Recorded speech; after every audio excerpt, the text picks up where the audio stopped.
Welcome back, all my beautiful Irish people. Today we have another bleak video, one by the name of The Invisible Hand. That is his YouTube channel. This one is called Why Living in Ireland Has Become Impossible.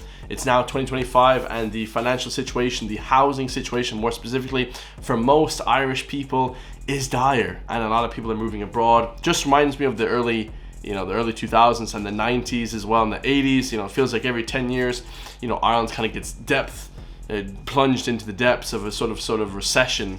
So yeah, this one should explain everything to us. Make sure to like the video, comment down below what you all think as well. I'm going to be doing a ton of political videos this year, so stay with me, all my beautiful Irish patriots and nationalists alike. Let's go. Living in Ireland is harder than you think. Realistically, I'll never be in a bracket to buy a house. We put this up 24 hours ago and we have 535 applicants. I live in the middle of a field in a mobile home because there's no home for me. Just 9 years ago, you could purchase a home in Dublin for €267,000. That figure today is over 450,000. Oh shit. I think it's actually up to 650,000. I read today it's 600,000 in Dublin. 70% rise in less than a decade. This on. Isn't an outlier. Across the country, rents have almost doubled in the last 10 years. And since 2000, the price of a house has nearly tripled. In Dublin, even an above average wage doesn't guarantee you a home. Facts. You would need to earn €128,000, more than 3.5 times the average wage. And €128,000, who earns that much money in Ireland? Maybe if you're a doctor, but even doctors. I know a doctor, big time doctor, he only gets paid €11 an hour after taxes, because half your money goes in taxes. It's unbelievable. Just to afford a normal home. And even living comfortably in the city requires nearly double what most people earn. In these desperate times, people are turning to extreme measures, and many are being pushed onto the streets. Wow. In August 2024, there were 10,500 homeless people in Dublin. This is one of the highest rates in Europe, and a 13% increase from the previous years. And in just the last 10 years, homelessness rates have doubled in the capital, pushing over 50,000 people into emergency accommodation, often with cramped and poor living conditions. Damn. But this is only one of Ireland's issues. As well as a housing crisis, they are also facing an immigration crisis. In the 12 months leading up to April 2024, 150,000 people entered the country.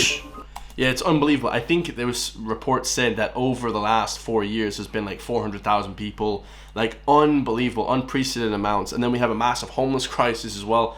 Couple of housing crisis and immigration crisis together. I mean, that just is massively terrible handling by the government. The government of Ireland is the worst government on record of all time ever. A 17-year high, marking the third consecutive year with over 100,000 immigrants arriving in Ireland and accounting for about 80% of the population growth. Wow. This doesn't make any of the existing issues better, as Ireland's population is growing at a rate of nearly 4 people for every new home built, only deepening the existing crisis and causing some real problems as the government goes to extreme lengths to house refugees.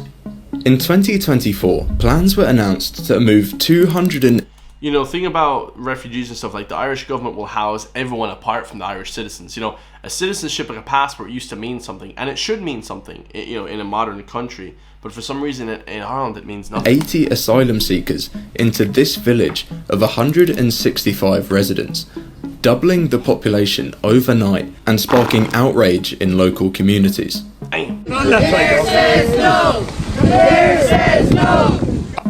A survey conducted in 2023 found that 7 in 10 young Irish people between 18 and 24 want to leave the country for a better life elsewhere. This view of modern Ireland is in stark contrast with the economic miracle story of the Celtic tiger often presented in the media. So how did it happen? Before we delve more into this, So yeah, I mean, it's unbelievable. I think most people that I know have moved abroad. Like most people, I don't really know any people basically in Ireland anymore, or at least everyone's moved to Canada, Australia. They've moved somewhere else. It's unbelievable. Do not come to Ireland. Purchase. Click the link in the description. Living crisis, and most surprisingly is struggling with immigration, we need to go back in history. Ireland is in the strange position of suffering from its own success. For most of its modern history, it has been one of Europe's poorest countries, and just 30 years ago, it wasn't uncommon for people to not be able to heat their homes. Because of these poor living conditions, and the infamous potato famine, throughout almost all of the 19th and 20th century, many people have looked to leave Ireland whenever they are given the chance. In fact, its population today is still significantly smaller than its peak 160 years ago. Yeah, and also, you know, we have a massive problem with, you know, the government saying that now we're trying to ban turf, things to heat our fires. You know, they're trying to ban free speech. We're trying to ban a lot of things. I hope he talks about that as well. For those who don't know, yeah, they're trying to ban free speech in Ireland. They're trying to ban, you know, hate words, and it's just complete. Ireland is one of the worst countries in the world at the moment. Across the world, and particularly in the United States, Ireland's diaspora is huge. 11% of Americans claim Irish as their primary ethnicity. I think like 50 million people claim American heritage, Irish heritage in America. A staggering 36 million people, with key figures like JFK and Joe Biden having Irish heritage. We'll claim JFK, but we won't claim Joe Biden. Joe Biden's not a good representation of Ireland. Sleepy Joe. In the 1960s, Ireland's population was at a 300-year low, while all other nations in Europe had been gradually growing as they became more prosperous. But this all changed at the start of the 1990s, with one incredibly important decision. At the start of this decade, Ireland slashed its tax rates for businesses to just 12.5%. Now, it normally should be about 37%, but because we slashed it now, Americans started buying up loads of land to put their companies there, right? And have their companies' headquarters here, such as Amazon, Apple, Google. I think all the headquarters are actually in Ireland. One of the lowest in Europe. This changed everything. Ireland suddenly entered a new era, as an economic miracle known as the Celtic Tiger period. All of a sudden, companies from all across the world had access to one of the largest markets in the world, the EU, and they can now pay a fraction of the taxes than they would at home. This opportunity was too good to miss, and in the next 10 years, giant companies flooded into Ireland. Google, Apple, and Microsoft all set up shop. By essentially creating the world's biggest tax haven, Ireland's economy exploded. And honestly, it's a bit of a fake economy. You know, now with Trump coming in, he could be putting massive tariffs on Ireland, and so he should, in my opinion, because then we'll see how, you know, friendly the Irish, my Irish, you know, government really are. Because the Irish government like to play this sort of like, oh, we're the best government ever. Well, they're not, guys. They're just relying on massive corporations like from the US to actually fund the country, where they shouldn't be relying on that. You never rely on other people to fund you. There was a problem. These companies created thousands of new vacancies for skilled labourers, ones which Ireland's tiny population couldn't yet meet. If they were to take advantage of this wave of growth, they needed help from abroad. In the next 20 years, they used immigration as a tool to build. They attracted people with a comprehensive marketing campaign. Come home to Ireland and a land of opportunity were all used. Starting in the mid-90s, Ireland's population began to explode as thousands of skilled individuals arrived in hordes to fill these positions. This is starkly different from some of the other immigration waves we've covered on the channel. By the early 2000s, it was already richer on a per-person basis than in the UK, and in 2005 it ranked as number 1 on the Economist's Quality of Life Index. Wow. People were happy to welcome migrants. They wanted to share their success with the world, and also welcome back people who had left in the past. Today, Ireland ranks as one of the richest countries in the world on a per capita basis. It's a fake rich though. It is nowhere near the richest country in the world. Like, no way, bro. And it was clear what was driving this growth. Yeah. By 2017, half of the top 50 Irish firms were American businesses, and Apple made up 20% of Ireland's entire economy. But there was a problem. As Ireland's economy was booming on the surface, something was slowly brewing beneath the surface. Houses were running out. Despite a booming economy, Ireland simply couldn't build enough houses to meet the ever-growing demand. But how could this happen? In the 1980s, Ireland made a decision which has sown the seeds for the current crisis. it deregulated its housing market. Like we saw, at the time Ireland's economy was struggling, and this was seen as a way to generate investment and growth. And this did happen, but now companies had no requirement to make social, affordable housing. Instead, they shifted to more lucrative private market and rental properties, for which they were given subsidies. Even though this was problematic, it seemed manageable when the economy was booming. But then the 2008 financial crisis struck. Suddenly, demand for housing, which had been so high, plummeted. Thousands of skilled labourers left the country in droves, and construction ground to a halt. Even though this was problematic, the real crisis began when Ireland's economy started to boom again. With more economic growth came more immigration. But with this economic boom, unlike before, there simply weren't enough skilled workers to make enough homes, and supply has not been able to keep pace. Combined with stricter lending standards and higher savings requirements, Ireland was left in a position where it didn't have enough homes, and ones which were available were even harder to buy. Making all of this worse is Ireland's booming tech sector. Companies like Apple and Google offered salaries far higher than the average, driving up housing demand and pushing rents even higher. This has created the perfect storm. Local residents, especially those without tech sector wages, are struggling just to get by. Many people, especially young Irish people, are considering leaving the country for a better life elsewhere. Was that a motivation for you to go to Australia? Yeah, well, that was kind of the main reason to go, make money and then come home and buy a house, settle down here. That's not going to happen. You're not going to earn enough money in Australia to buy a house in Ireland. That just doesn't, that's not how it works. When you go somewhere, you're not coming back, let's be honest. Whilst Ireland's housing crisis has been intensifying, interestingly, immigration into Ireland doesn't seem to be slowing down. Since the dip following the 2008 financial crisis, the number of people moving into Ireland from abroad has picked up, and in the last 3 years, this has become even more extreme. Ireland has welcomed more than 100,000 people every year for the last 3 years. To put that into perspective, this is around 6% of a country with only 5.5 million people. Aside from creating further pressure on an already limited housing stock, Irish citizens have another concern: a lack of integration. Yesterday we experienced 2 terrible attacks. In just the last 5 years, attitudes towards immigration in Ireland have completely shifted. For decades, Ireland has one of the highest approval ratings for accepting foreign migrants in Europe. But as living standards and affordability has been squeezed, so too has public opinion.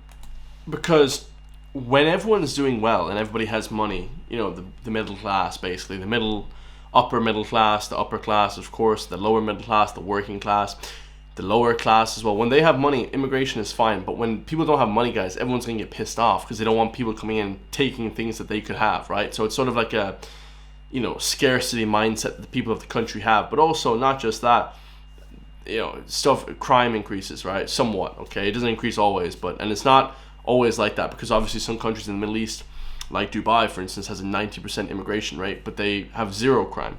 Yeah, but the governments of Ireland, we cannot handle small issues, okay? The government are just terrible. They could handle immigration a lot better, but they don't, okay? And that's what causes violence, okay? 3 kids, I think 3 5-year-olds, 4 5-year-olds got stabbed last year, the year before, causing riots in the country. It was insane. In 2022, Ireland welcomed over 100,000 refugees.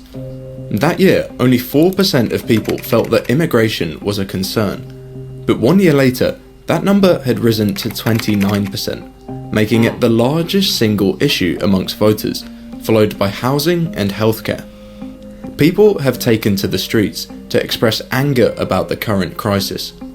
We are here because we're terrified for our children. I'm for people who have been left behind, working class mothers that have been left behind the state doesn't care about. But this also has a dark side. Since 2018, across the country there have been 28 fires in properties rumoured to house refugees. In Dublin alone, there were 9 reported incidents of arson attacks since early 2023. Oh yeah, people were burning down houses and stuff, it was crazy. And then there were the riots. These are not a common occurrence in Ireland. So what happened? Like we said, Ireland is a pretty small country, and the sheer number of people arriving has meant the government has had to find new ways to house people. They launched a rapid build housing program to provide short-term accommodation for families fleeing Ukraine, providing housing for 2,000 Ukrainians across several cities in Ireland, using modular homes, army bases, and even tents.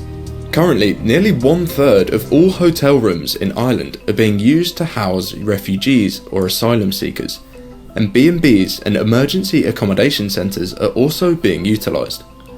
And the people that own these hotels are getting paid like hundreds of thousands per year.